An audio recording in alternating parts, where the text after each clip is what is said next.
Welcome to the Free Library of Philadelphia. My name is Laura Kovacs, and I'm honored to introduce our guest this evening.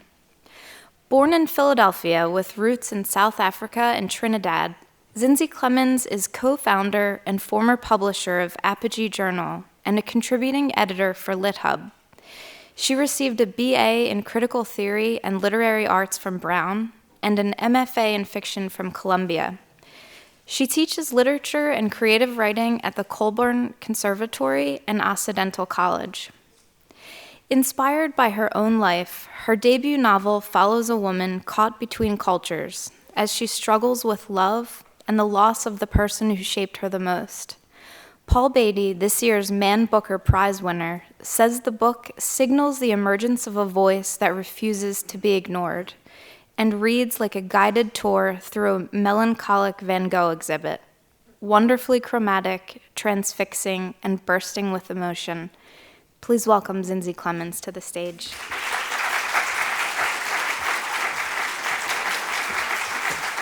Hi, everybody. I'm well. I am so happy, and this is totally surreal to be up here. I've been in the audience more times than I can remember, and have seen some people that I really admire read here, and it's just a total honor to be able to now be here and to read for you guys. This is my third reading. I did 2 others in Los Angeles. And I decided to start with a political screed of sorts, and I will not do that tonight. I will just launch right into the book. Maybe that's disappointing or a relief, I don't know. But we can save the political question and answer till the end. I'm happy to answer anything, any questions you guys have about this book or any of my other writing. To kind of jump into the novel, I'm going to read a section from the middle of the book, and it starts right at the beginning of part 2. And this may seem like a spoiler, especially if you haven't read a description of the book, but it's not. And the reason for that is, in the description, we know what happens. The mother dies, and that is what's going to happen in the section I'm going to read to you. But the reason why this is not a spoiler is because this is not a chronological book. So most novels that you will read sort of go forward in time from, January, February, March, December, Monday, Tuesday, Wednesday. But the way that I wrote this book was to sort of make it based on topical associations. So if you can imagine a narrator, a protagonist in the present tense, and when we begin this book, in the prologue, the narrator, Thandi, is speaking to her father, and at the end she throws up, which is an indication that she's pregnant. So she is just on the cusp of learning that she is with child, and that's where the present is. And from there, because she is thinking about starting her own family, these memories of her mother are jogged. And so I kind of go from one topic to the next as they're related. And this sort of mimics the way that memory works, right? So especially when we go through a traumatic experience like the loss of someone especially close to us, we tend to think in that way. Smells jog memories, songs jog memories, and they take us from one place to the next. And in this book, those memories lead the protagonist and the narrator back in time to this very traumatic experience. One thing to note, I will begin with a scene about character Amina, who is Thandi's best friend from childhood. And I will start there. Amina and Frank had been broken up for a month when she called to tell me that she was pregnant and needed an abortion. At the time, things were okay between them, and Frank had visited her in New York. They returned to her house from a party where Frank was talking to another girl. When they came home, Amina fucked him with all her might, desperate for his attention, and afterwards she collapsed in a ball next to him, crying, drunk, in the dark. She picked a fight with him and threw him out, and he rode the bus back to D.C. in the middle of the night. They hadn't spoken in 2 weeks. I caught the train up to New York that weekend. We walked to the clinic, past picketers in front, and I helped her separate her belongings at the metal detector. We were led into a cold linoleum waiting room. I took notes for her during the consultation with the nurse practitioner. As we approached the doors to the operating area, she asked the nurse's aide, "Can she come with me?" The aide refused, gently as she could, so I held Amina's hand until I couldn't anymore. I waved to her through the swinging door. Afterwards, she told me 3 other women were in the recovery room with her, 2 black and 1 white. The procedures had been completed in separate rooms, and at the end, they all ended up in one waiting room. The women who received anesthesia were worse than the others. They were confused, getting up and falling to the ground. Amina was awake the whole time. The procedure didn't hurt, she said, and the people were as nice and thorough as could be. But there was no getting around the discomfort. When it was over, they sat clutching their stomachs, and Amina kept thinking about what color hair the baby would have had. Would it have looked more like Frank or like her? She didn't cry, though another woman did. The other, dazed from the drugs, inquired repeatedly about a bus schedule. None of the other women had anyone waiting for them. Amina said that she wasn't sad. We never raised the morality of the action because our politics took care of that. Neither of us believed that a fetus legally constituted a human life. But Amina still cried as if she had lost something, and I had to tell her that she was wrong, that it was nothing to begin with. Yet part of me doubted that statement, because I was smart enough to believe that nothing on this earth could be completely knowable. That little tadpole could have feelings, and there could be a God, and we could have angered God with what we did that day. What I knew for sure was that if I had been in Amina's shoes, I would have chosen the same thing, and I would have mourned the same way she did. And I would have wished, against the futility of such thoughts and acceptance of my decision, that it hadn't happened in the same way that I knew she did. When I finally got her back into bed and fed her painkillers along with canned tomato soup, Amina started crying, harder than I had ever seen her cry, even harder than the time she broke her ankle at camp field day in 3rd grade, and you could see the bone poking through her skin.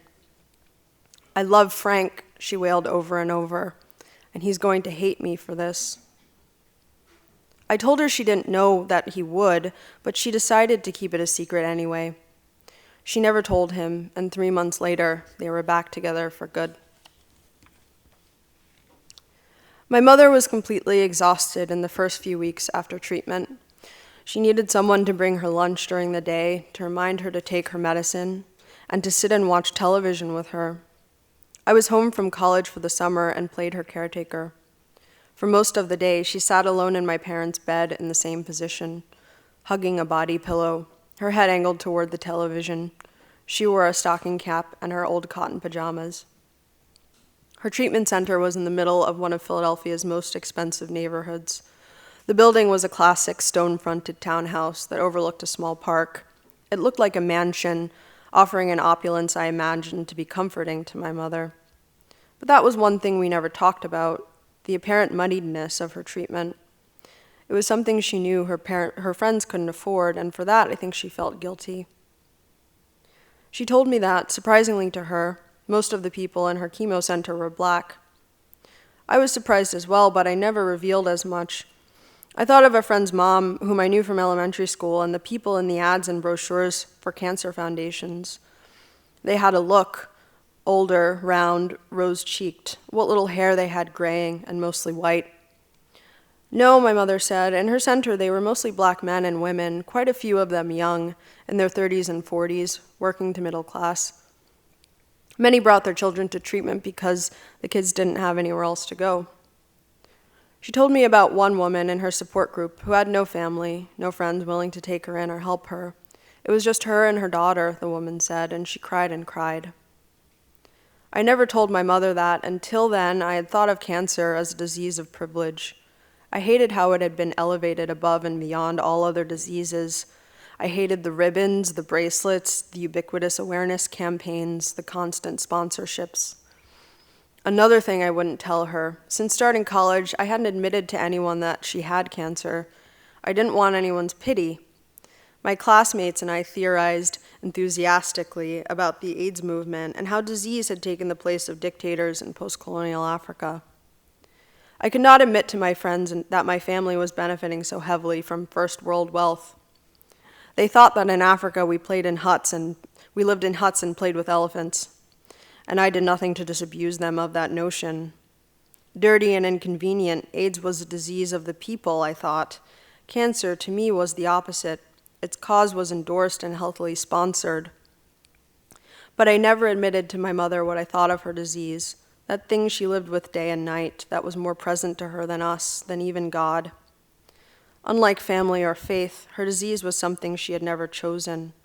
When I came close to telling her, I remembered that, and it rendered me silent. What I felt was extremely uncomfortable, and she would have resented me for it. As much as she suffered, many other people were suffering worse. Her disease only reinforced how the world saw us, not black or white, not American or African, not poor or rich. We were confined to the middle and would always be. As hard as she tried to separate herself from the binds of apartheid, we were still within its grip. It had become the indelible truth of our lives, and nothing, not sickness, not suffering, not death, could change that. While she was in bed drifting in and out of sleep, I sat alone in the kitchen. The kitchen in their apartment was modern and open, with an Eden island in the center of the room, the seats facing the oven and fridge. All of the appliances were stainless steel, the countertops granite. Every day I sat there in the company only of those appliances and the sounds that they made. A bathroom was just off the kitchen, so I didn't need to leave the space at all during the day except to shower. For most of those 4 weeks, that was what I did. Every morning, I set my laptop on the island and did not leave except to bring my mother her meals. I rarely worked or wrote emails. I avoided anything that would connect me with the outside world, which felt too out of control. Instead, I retreated into the apartment and watched the world go by like a parade. The kitchen was my world. I ate gluttonously and gained 10 pounds. I passively read my emails. Most were from college, asking me to choose my classes, to sign up for health insurance. I let the deadlines pass and later received red-lettered alerts from deans and other administrators. I began to enjoy taking those multiple-choice surveys on the internet. What movie star's hair do you have? What movie is your love life? My mother refused to go outside except for doctor's appointments. Her pills didn't seem to help the pain. The only things I could give her were her meals. The refrigerator was the center of my kitchen world. It sat right across from me, about as tall as a regular human, and when the radio was off, its hum was the only sound in the room. When I first arrived back home, I cleaned it out furiously, tossing all the old takeout boxes and the stagnant leftovers of curries and meats. I threw away anything with a large amount of oil or fat and duplicates of condiments, extra bottles of ketchup, mustard, mayonnaise. I scrubbed every shelf and surface until the inside gleamed. I restocked the fridge with healthy foods, fruits, vegetables, yogurts, soy milk, probiotic, this and that. When it was done and the fridge was filled with vibrant colors and smelled of Lysol, I felt lifted, hopeful. I understood then, awash in unfiltered refrigerator light, that this was how I was going to cure my mom with whole grains and elbow grease. But one by one, the old food reinvaded the fridge. Every visitor who came by, and there were many, brought us a different dish: curries, stews, fried rice. The things that were meant to stick to the bones, to comfort. The foods my mother loved best. Friends gave them to us in their own pots, with no mention of when the pots should be returned. During my second week back home, my mom's best friend stopped by. She brought us a pork roast, mashed potatoes and beans, all wrapped in tin foil. She gave them to me to pack in the fridge. I had to take my vegetables out of the crisper and set them in the fruit bowl in the middle of the island, defenseless. I took the huge tinfoil packages, the grease beginning to leak through, and shoved them in the spotless drawer. I slammed the door shut and ran straight to the spare bedroom. I locked myself inside, buried my face in the pillows, and cried. A week before I was supposed to begin college again, I called the dean's office and told the administration I wouldn't be coming for next semester. "You'll be returning after that," my father commanded. "Yes," I said, but the truth was that I didn't know anything for sure anymore. A story came up on the local news about a murder not far from our house in a much rougher neighborhood where this type of thing was ordinary, almost expected. The news was filled with stories from those blocks, faces of its children alternately lost, made criminal, locked away. They showed a man's picture. He was dark-skinned, with a white beard and white eyebrows, a friendly smile. He looked around my mother's age. He was a mail carrier for a neighborhood in the South. He went out in the morning to work, and on his way to the subway, he was jumped by 2 thieves. He refused to give up his wallet and cell phone, and they shot him. He died on the sidewalk. My mother turned to me with surprising calm. She spoke as if she were discussing someone else's life, someone else's mother. "He's just like me," she mused. "I'll die too. It's just that how I'll go is more decided." "Yes," I said, and we turned back to the news. More deaths, more robberies. Life went on. And then just a couple more. My father and I didn't communicate much except to coordinate nurse visits for my mother or to give updates on her medicines. We were holding so much in, our pain distinct from each other's in many ways. I suppose we thought that if we ever acknowledged this, all our carefully assembled control would fall to pieces. I was terrified of his pain, that of losing a lifelong partner, so many years tossed out the window. And I'm sure he feared the destabilization of my loss. How much of my life yet to live would be marred by this? Because my father was a man and relatively young, a part of me was scared that he would leave. That was always the fear with men. I suppose this was a part of the not talking, the not crying. I thought that if I didn't acknowledge the horror we were living in, it somehow wouldn't be as bad and he would stay. But day after day, he didn't leave. And his eyes never wavered from my mother when she was wheeled out of the hospital or lifted into the car or when she was being sutured or changed or intubated. So many times when I couldn't look anymore, he did. That night, I didn't eat. I collapsed early and slept into the late morning. My father spent the night at the hospital with my mother while I rested at home. My father called from the hospital in the morning to say that she had had an accident. He was in the hospital room waiting with the nurses to decide their next move. He lowered his voice so that no one else could hear. "Can you bring me a change of clothes?" he said. She had urinated on the bed and her clothes, and when he tried to clean the mess before the nurses came in, it got all over him. His voice cracked, and he began to cry. He put the phone down.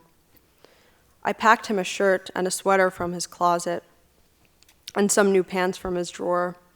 I headed to the hospital, fighting off the image of my mother and father covered in her piss. By the time I arrived, they had fitted her with a catheter.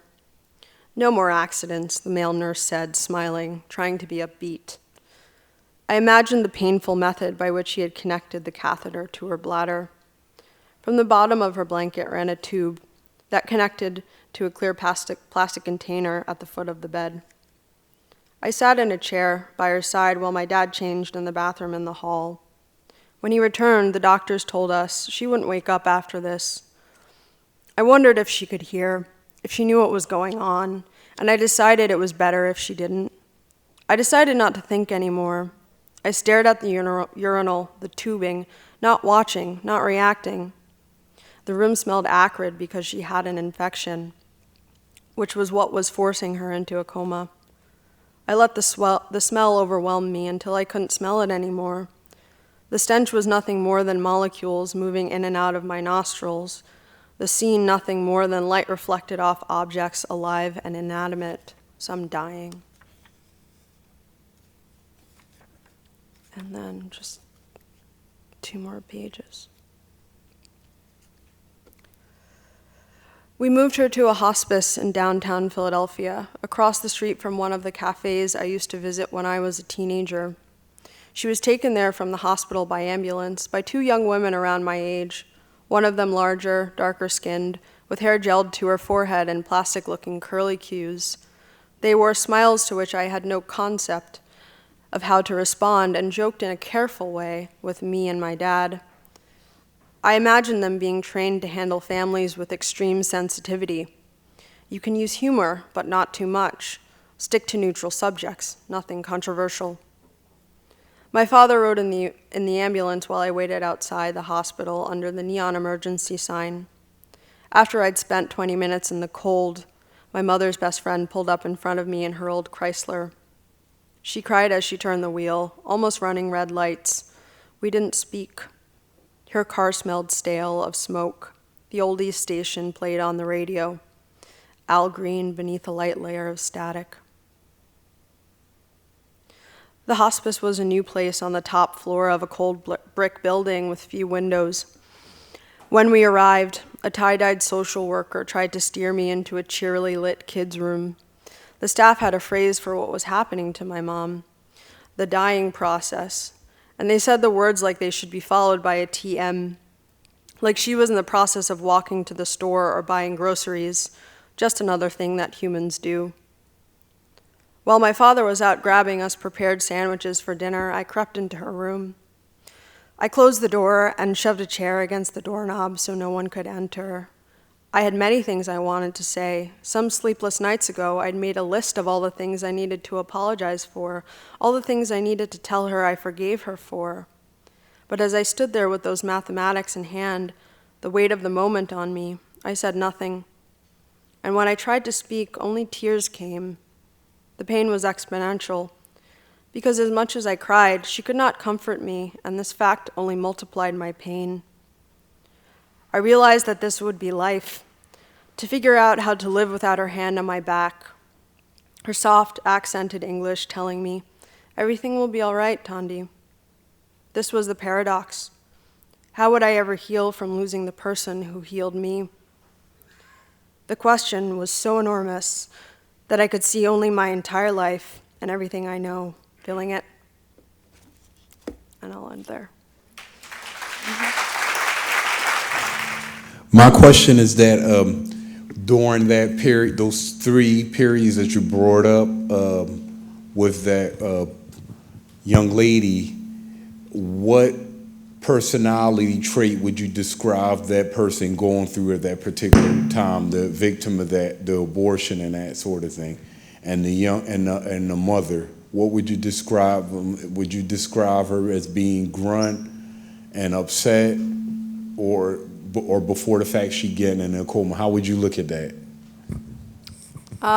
Sorry, I need to clarify. So you're asking about Amina, the character who has the abortion, or both of them? So what were the underlying emotions for those characters in that first scene that I read? Yeah. If I may sort of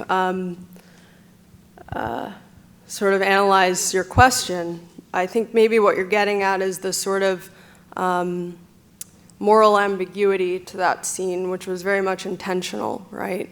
Is that what you're talking about? Yeah. More. I'm not sure how, because I didn't read Sure. the book. So I'll just talk. How about that? Yeah. And hopefully it sounds good.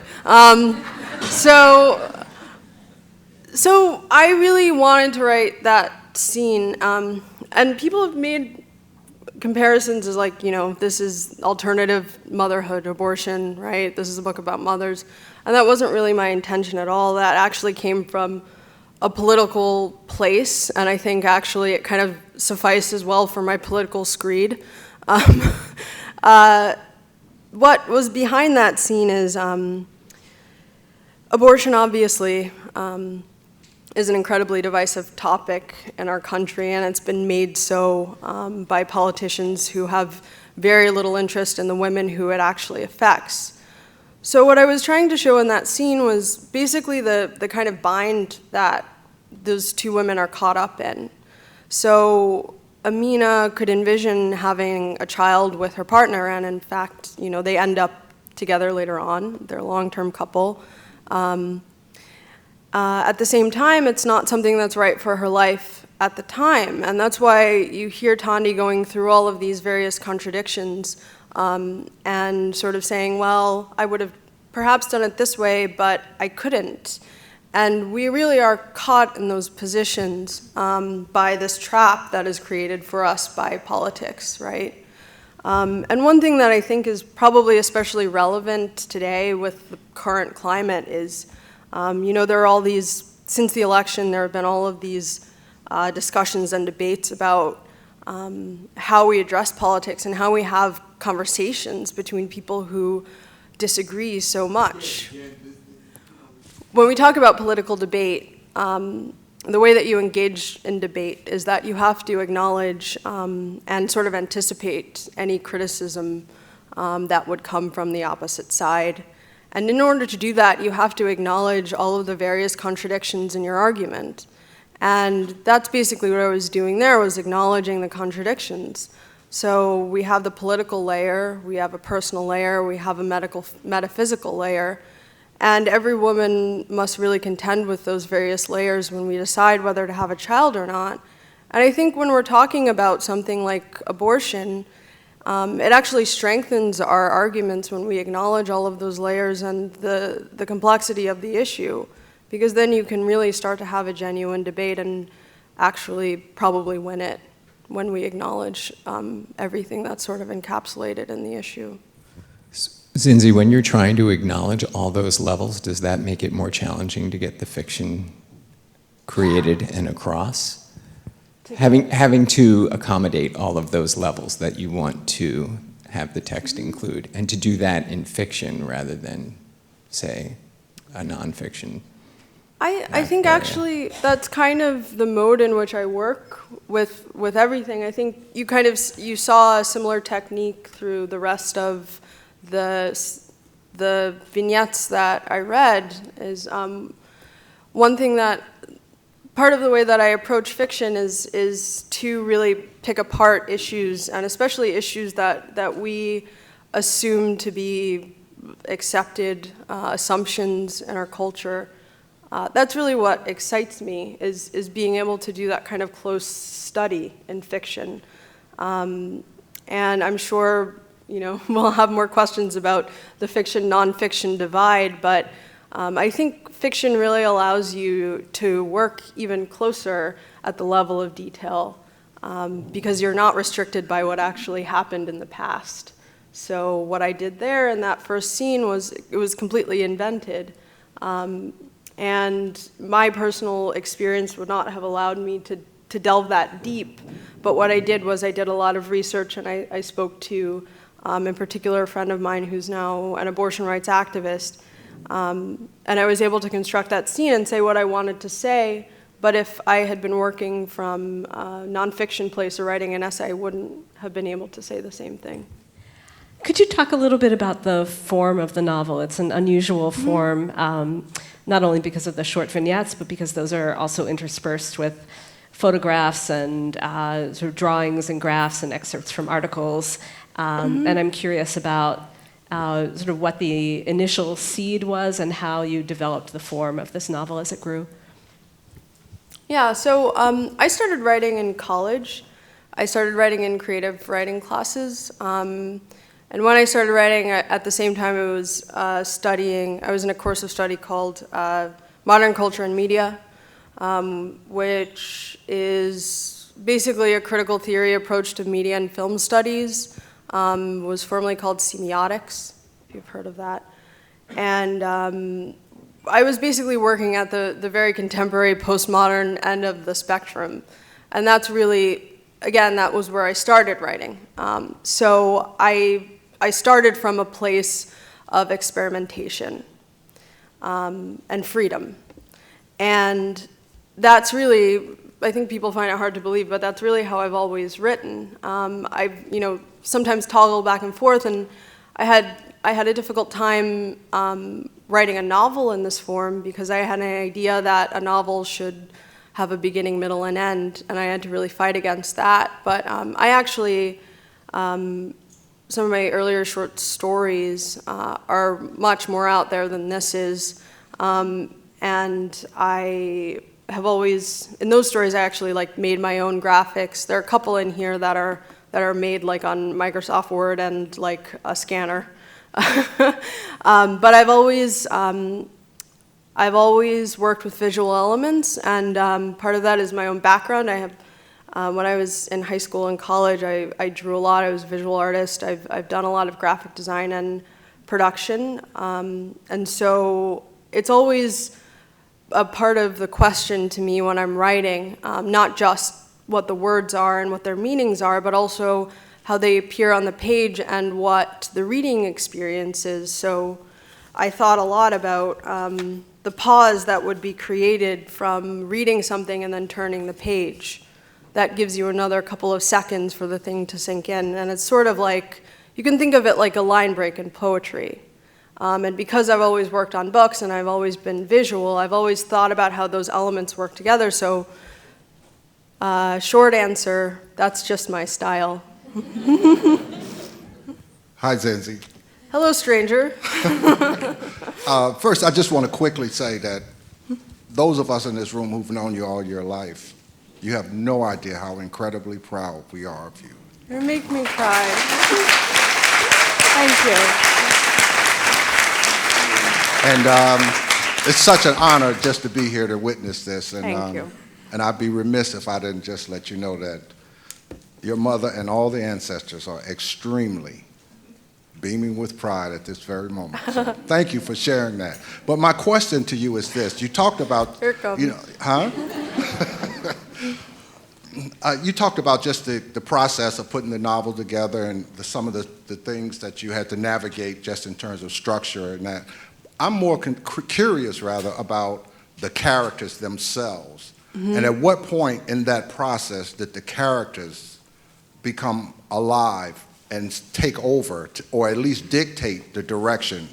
You know, in your descriptions, you talked about things like, you know, even the hairstyle of some of the lady driving the ambulance, and, you know, just your father lowering his voice at the time when he asked you to bring a change of clothes. So those things speak specifically to the individual themselves, and it's very, you know, I don't know that you could order those steps, or did you order the steps of what those characters were and how they were? How did the characters come alive for you in the process?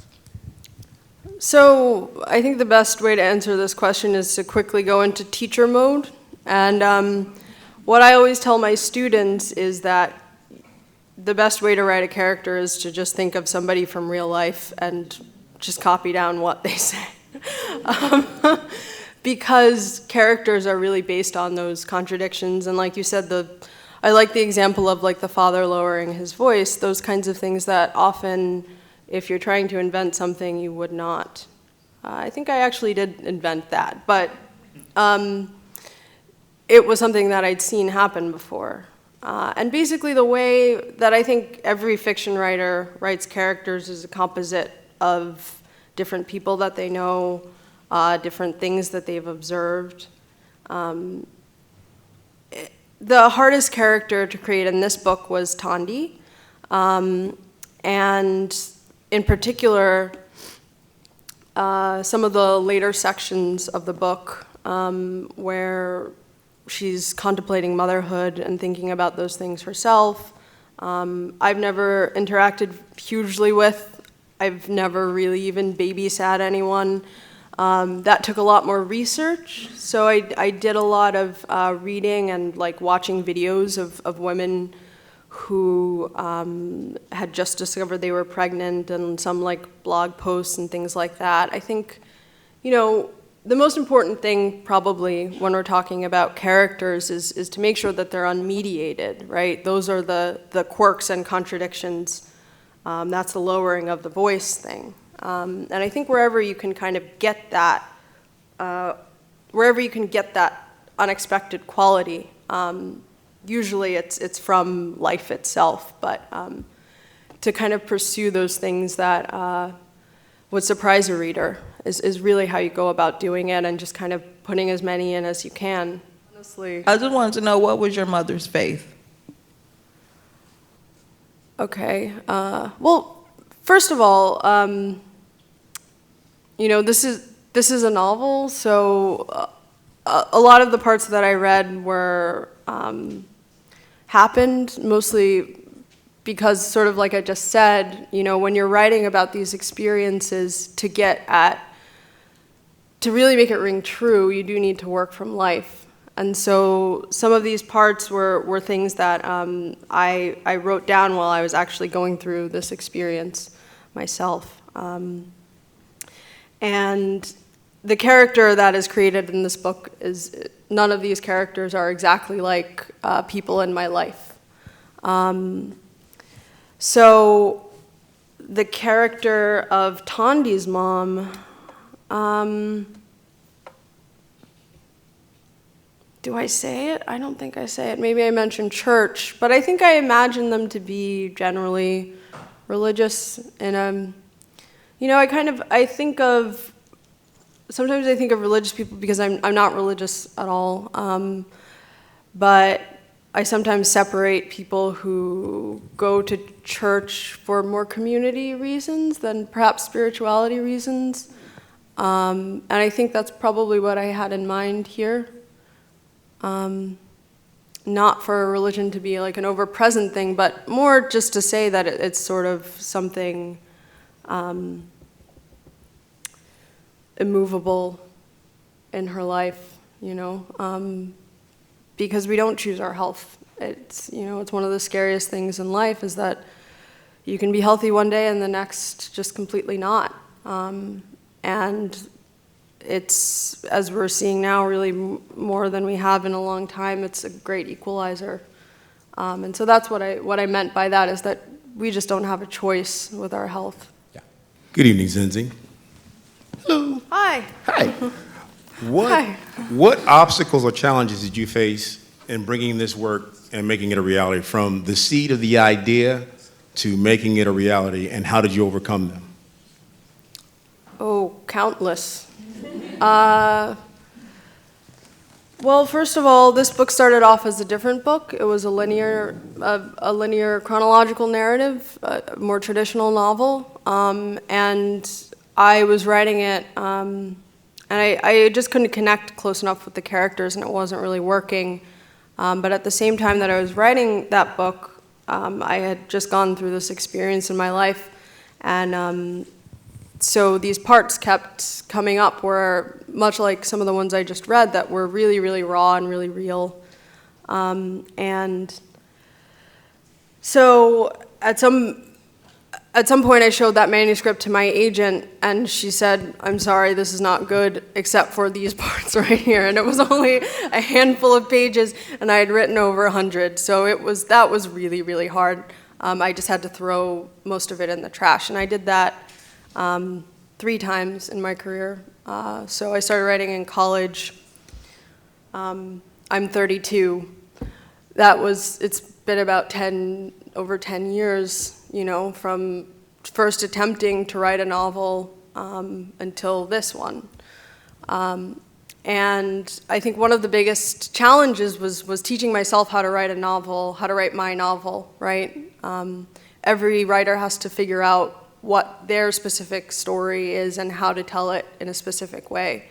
And I think probably because my style is more unconventional, I had a harder time accepting that was what I was doing. But I'd say that was number one in terms of setbacks, was having to throw everything in the garbage and start over. But other than that, a lot of rejection and a lot of waiting and a lot of self-doubt. That's part of every writer's life and probably every artist's life. And I think probably the most surprising thing about being here is that as a writer, you prepare yourself for a lifetime of rejection and to never ever be successful. So when the book started getting traction and people started liking it, no one was more surprised than I was, and still, So yeah, dealing with that has been really weird. But thank you for being here. I was curious, early in the book you have one of your characters talk about a C.L.R. James Mintiali, and you put that in there in a natural way, but as soon as I read that, I asked my brother, what audience, this is my question to you, what audience did you have in mind when you wrote the book? Yeah, that's an interesting question, and there's another contradiction sort of behind that, because I think the best way to approach writing is to write as if no one is ever going to read it. So that I do that really whenever I sit down to write anything. But at the same time, I have a certain standard in my mind, a certain sort of level of intelligence and background that I want to make sure I kind of clear, because I don't like the idea of talking down to a reader. And I guess I sort of figured out that my audience, and I think this is actually, but I think it's actually true of everyone. I think you're really writing to yourself and to your own standard. At the same time, when you're like a black woman, and a young black woman especially, that becomes a complicated proposition, right? Because no one will admit that there is a black audience that is sizable. We're usually told that we have to write towards a white audience. And so you're absolutely right. I did put in details like that to sort of signal to people like me that this book is for them. And so that was a really important part of it for me, was to write a book that that people like me would read and see something of themselves in. So that was intentional. Yeah. Mission accomplished. Please join me in thanking Zinzi Clemmons.